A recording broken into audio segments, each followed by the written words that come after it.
Olá, meus amigos, bem-vindos à nossa parte do curso de Direito Constitucional, que eu espero vai ser o caminho, a porta de entrada para a transformação da vida de vocês. Eu sou o professor Ricardo de Sá, sou juiz de Direito aqui em Pernambuco, sou mestre pela Universidade Federal de Pernambuco, mas nada disso importa se você não chegar aos títulos que você almeja. Meu título agora é a tua vitória. E para reforçar o compromisso que eu tenho com você, a dedicação que eu pretendo empenhar a você, eu gostaria de lhe pedir encarecidamente que você faça contato comigo. Você pode me encontrar lá no Instagram, pela conta prof.ricardodesá. Siga-me, mas eu não estou carente. Eu não quero só seguidor, não sou blogueiro. Eu não quero simplesmente que você me siga. Eu quero que você interaja comigo, eu quero conhecer você, quero saber o que você tem achado das nossas aulas. E, se você me permitir, acompanhá-lo na rotina de estudos, para saber os nomes, entre os nomes dos aprovados, quem é que eu vou procurar lá naquele listão, hein? Bem, amigos, neste primeiro bloco de aulas, eu tratarei com vocês do poder legislativo. É bem verdade que o tema da aula sugere o ingresso diretamente no exame do Congresso Nacional. Mas nós não podemos fazer isso desprezando a teoria dos poderes. Né? Teoria dos poderes, aliás, a organização dos poderes está sempre entre um dos 5 temas, ou até mesmo dos 3 temas, mais exigidos em provas de concurso, para todos os níveis. E isso é tão importante porque o constitucionalismo, desde o constitucionalismo clássico, tem-se que é uma verdadeira máxima de todos os estados democráticos, a separação de poderes. Separação de poderes, que é uma concepção modernamente associada ao controle do poder. Por que é que nós separamos poderes? Por que é que nós, melhor dizendo, num linguajar mais moderno, né, mais contemporâneo, por que é que nós separamos as funções estatais? Para bem controlá-las. Quanto mais poder eu concentro num só órgão ou numa só autoridade, a tendência é abusar deste poder. É este o sentido da separação de poderes em Montesquieu e nas elaborações que se seguiram. Então, o legislativo une algumas dessas funções estatais, dessas funções políticas típicas. Mas algumas premissas precisam ser postas. Primeiro, por que é que eu disse, eu preferi me referir a uma separação de funções e não de poderes? Porque, amigos, o poder político, entende-se, não é divisível. Ele pertence de uma forma ideal ao povo, encarnado no Estado Nacional. Então, quem é que tem o poder político? É a República Federativa do Brasil, incorporando o poder do povo. Então, se o poder político não se divide, porque senão ele deixaria de ser soberano, o que nós dividimos são as funções, tá? São as funções. Nós encontramos alguns precedentes para a separação de poderes na teoria do governo misto de Políbio. Na verdade, a teoria do governo misto não é propriamente uma teoria da separação de poderes, mas ele identificava a existência na organização romana, né, da República Romana, algumas funções e as suas virtudes. Tá? A política de Aristóteles também ensaia alguma visão sobre uma separação das magistraturas, né, das autoridades, muito embora com um caráter mais organizacional. Mas realmente a noção mais contemporânea é tributária da obra de Montesquieu, do Espírito das Leis. Tá? E foi essa a matriz que inspirou o Constituinte de 88. Porém, não com o mesmo rigor. Vejam o que diz o nosso artigo 2º da Constituição. São poderes da União, independentes e harmônicos entre si, o legislativo, o executivo e o judiciário. Na expressão clássica, né, de Montesquieu, essa separação é muito rígida, é muito rigorosa. Se vocês me permitirem me valer de um clássico do cancioneiro popular para explicar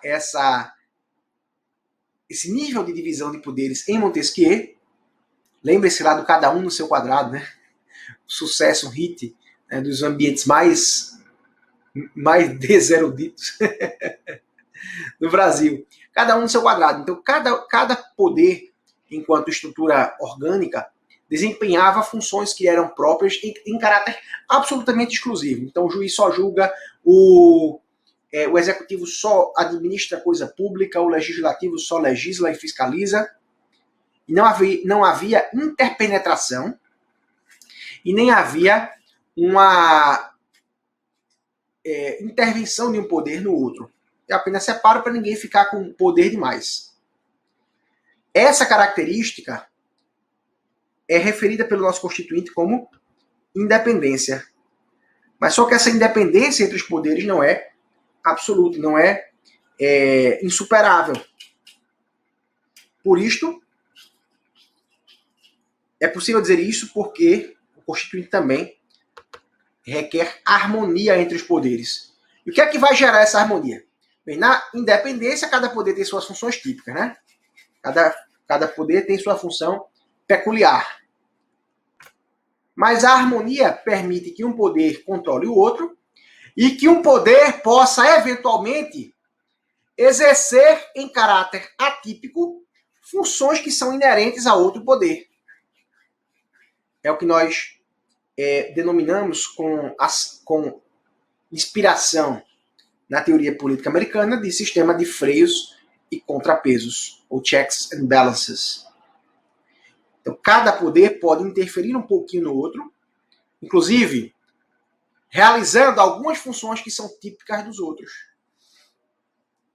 Por exemplo, o legislativo realiza algumas mínimas funções que são típicas de juízes. Por exemplo, eles podem decretar quebra de sigilo bancário, quebra de sigilo fiscal, quebra de sigilo telefônico, ouvir testemunhas, pode julgar o crime de responsabilidade. Então isso é um exercício atípico, um exercício incomum de uma função de outro poder por ele. Por que isso é possível? Por conta da harmonia. Então, não é cada um no seu quadrado, é cada um no seu quadrado, mas com um pezinho no outro. Um dedinho no quadrado do outro.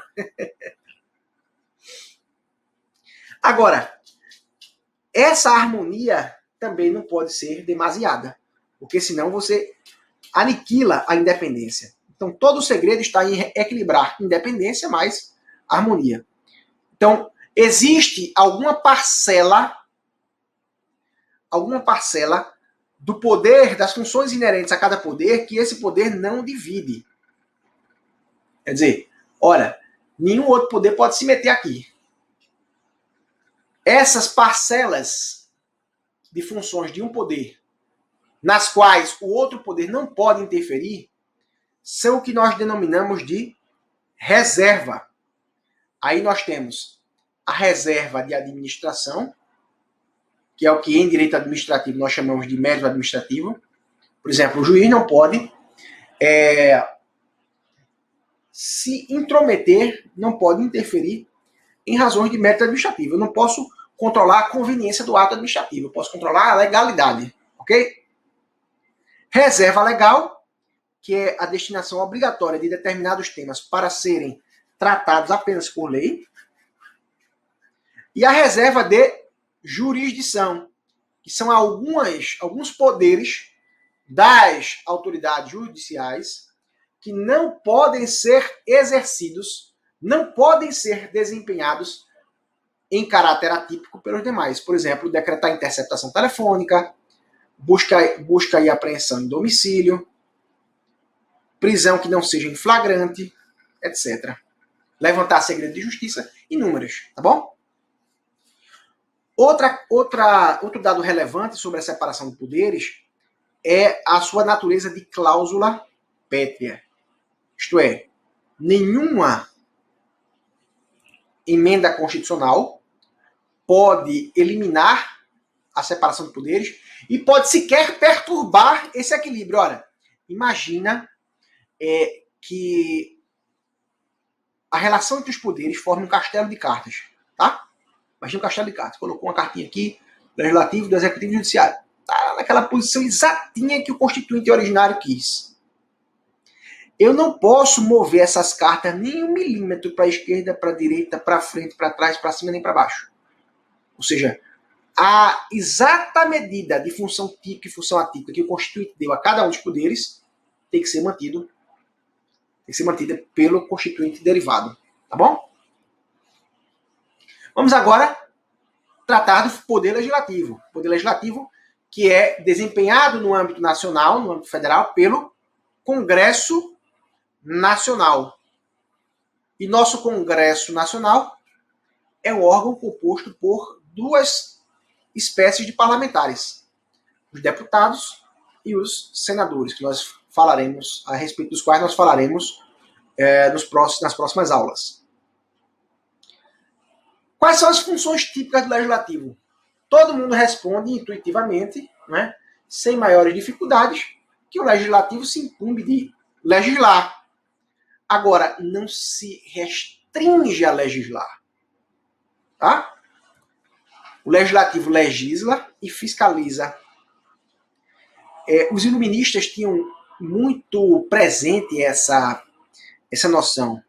Tanto Rousseau, Montesquieu tinham a noção de que o legislativo é o órgão de maior representatividade popular.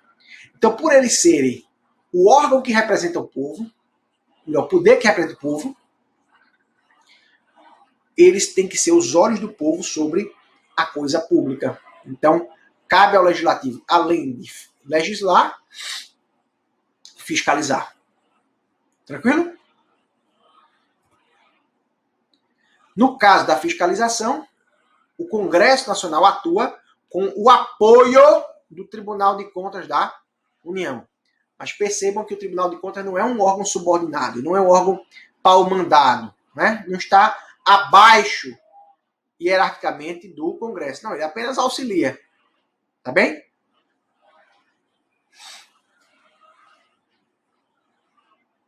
O mesmo vale para os tribunais de contas estaduais. E onde houver, nos municipais. A nossa Constituição hoje proíbe a criação de tribunais de contas municipais, mas ela manteve os tribunais de contas que já existiam nos municípios antes de 88. Nós temos tribunais de contas em São Paulo e no Rio de Janeiro. Tá? O Constituinte não permite mais criarem-se tribunais de contas municipais.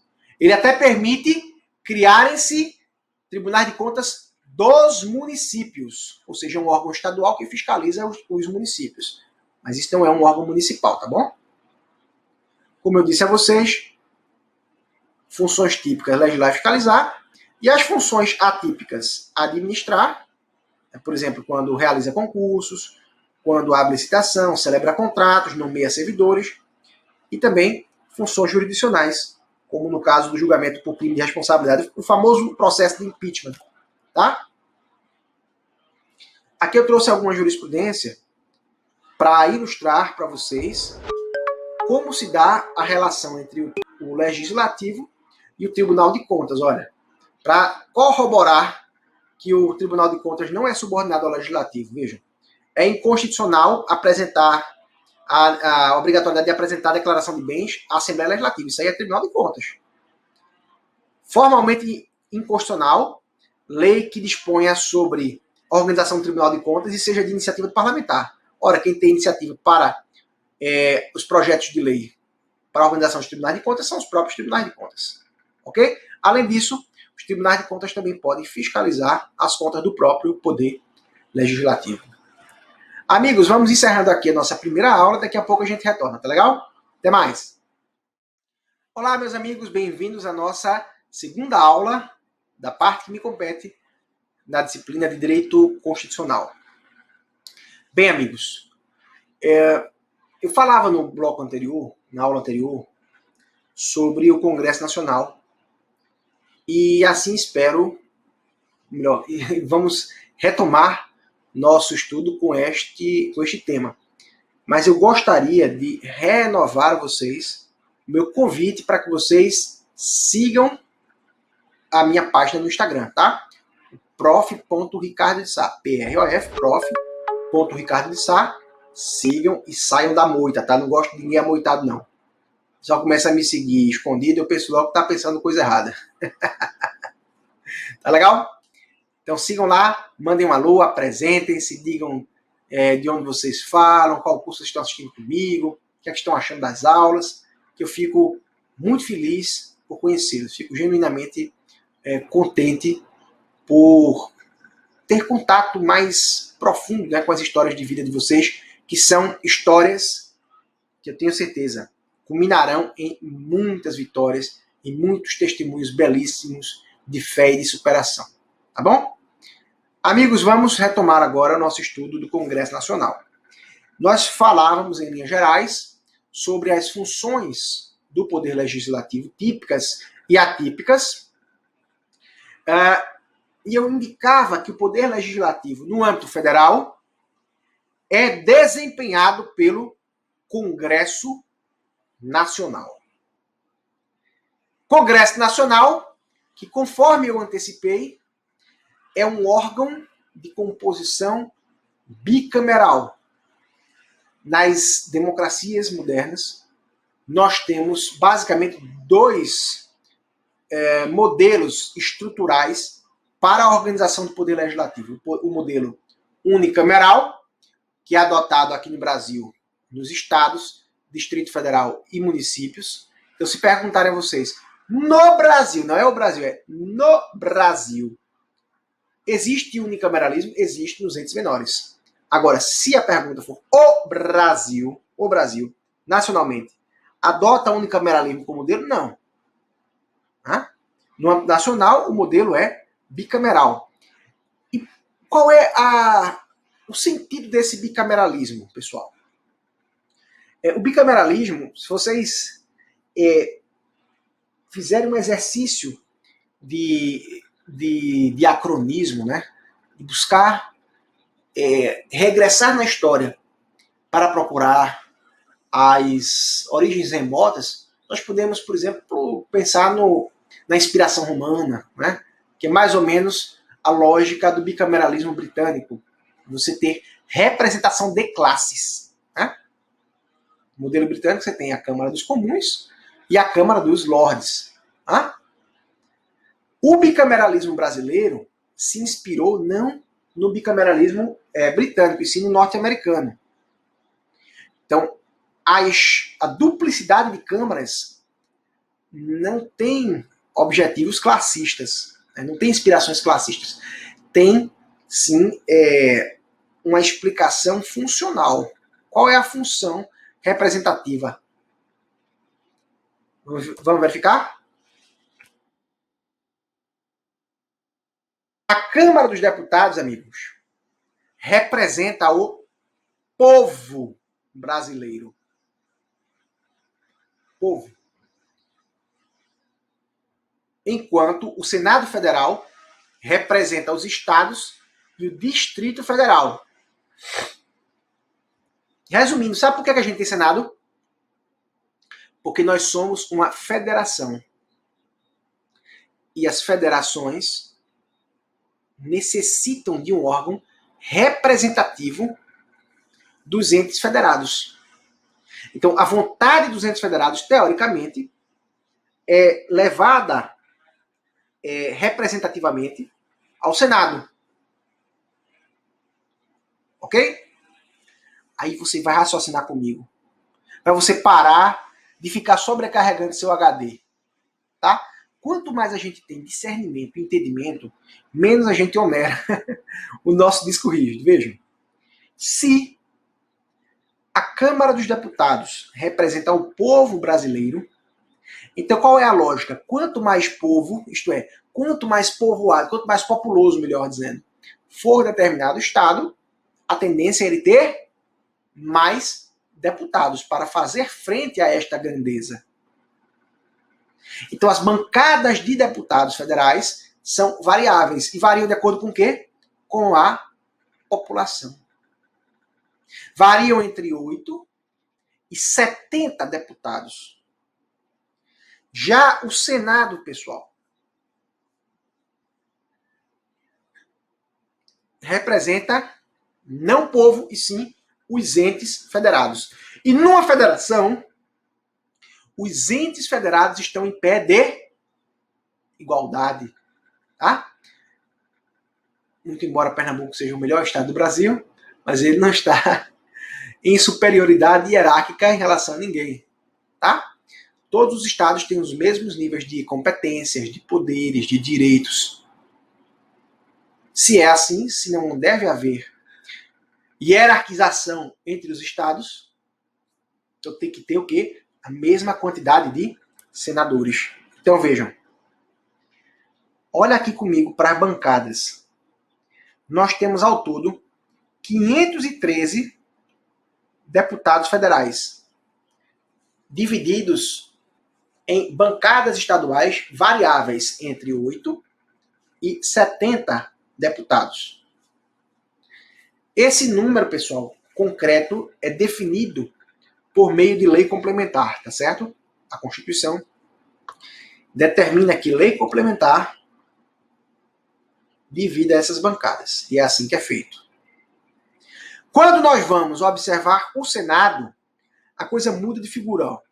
A bancada é fixa. Cada estado e o Distrito Federal só possuem 3 senadores. Claro, tirando os suplentes, né? Isso aqui são os titulares. Quem está no exercício do mandato. 3 senadores. Aí você tem 26 estados. Mais um Distrito Federal. 27 vezes 3, 81. Certo?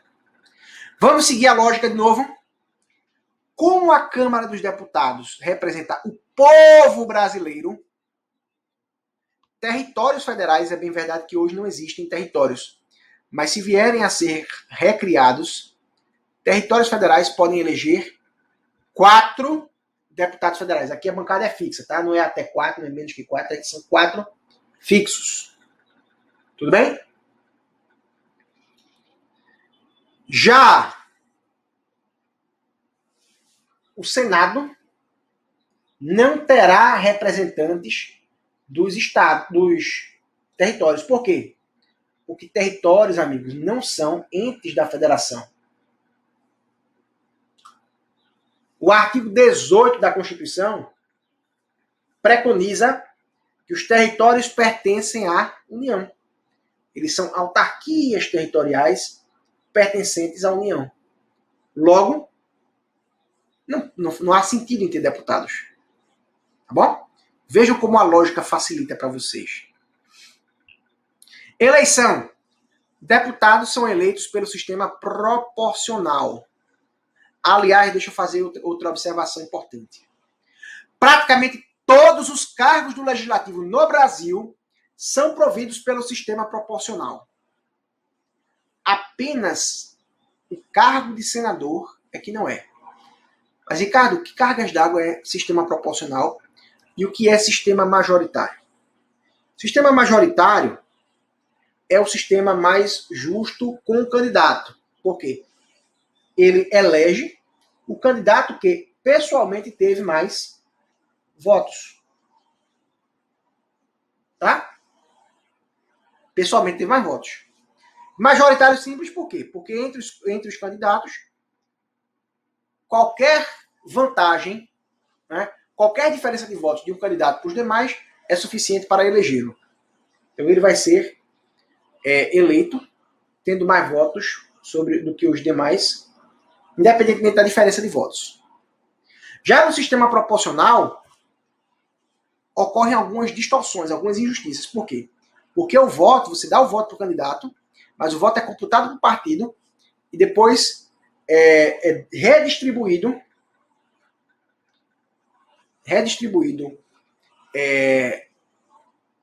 entre os candidatos. Né? Você soma o total de votos do partido para descobrir quantas cadeiras na Câmara, ou na Assembleia Legislativa, ou na Câmara Municipal, o partido vai ter, e entre essas cadeiras você distribui entre os mais votados. Tá bom? Mandato dos deputados, 4 anos, que é o equivalente a uma legislatura. Mandato do senador, 8 anos, equivalentes a 2 legislaturas.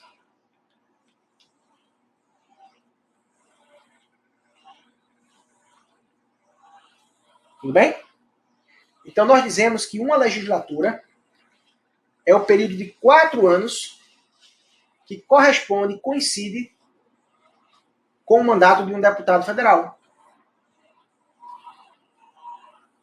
Certo? Legislatura é o período de 4 anos que coincide com o mandato de um deputado federal.